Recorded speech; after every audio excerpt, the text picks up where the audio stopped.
I sort of recognized that in the early 90s there was a trend towards these outdoor amphitheaters. And the reason for that is all the baby boomers were getting older and they weren't necessarily going to arenas because there are new rock bands playing arenas.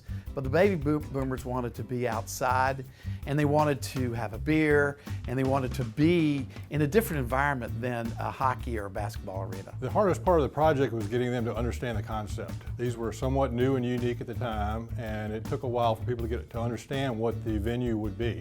It's not an arena, it's an outdoor venue. It's primarily a summertime venue.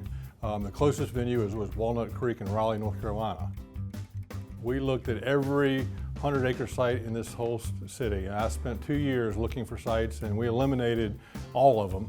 And unfortunately, we really run out of sites, and primarily due to the Navy and the concern about jet noise, both affecting the facility and also having a large concentration of people close to the military installation.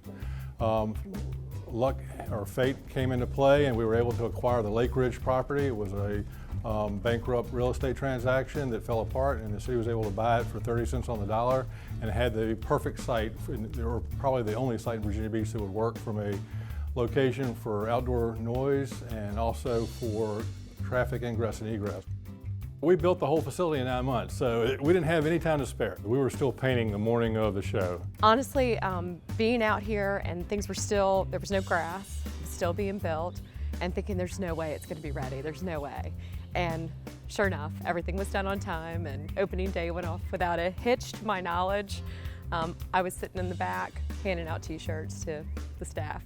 Virginia Beach, are you ready? 1, 2, 3, 4. The first show was Bruce Hornsby. We pulled it off and we had about 8,000 people there the opening night, and it was great. It was a rainy evening, I remember that. It didn't really matter because we had, the ability to put 7,500 people under the shed. It was fantastic.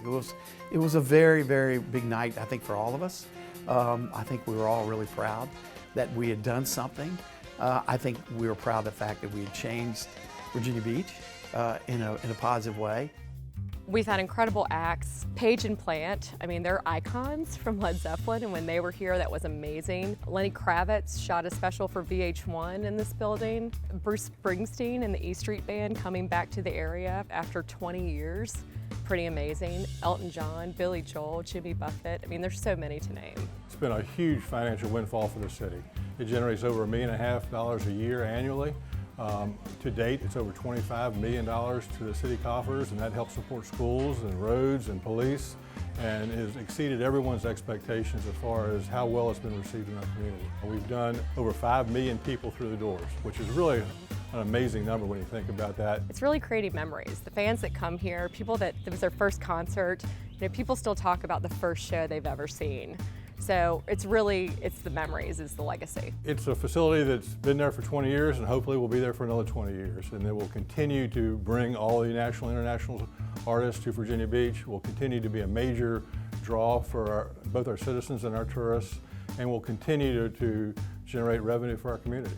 But it's truly a gathering point that everyone's proud of and everyone feels part of.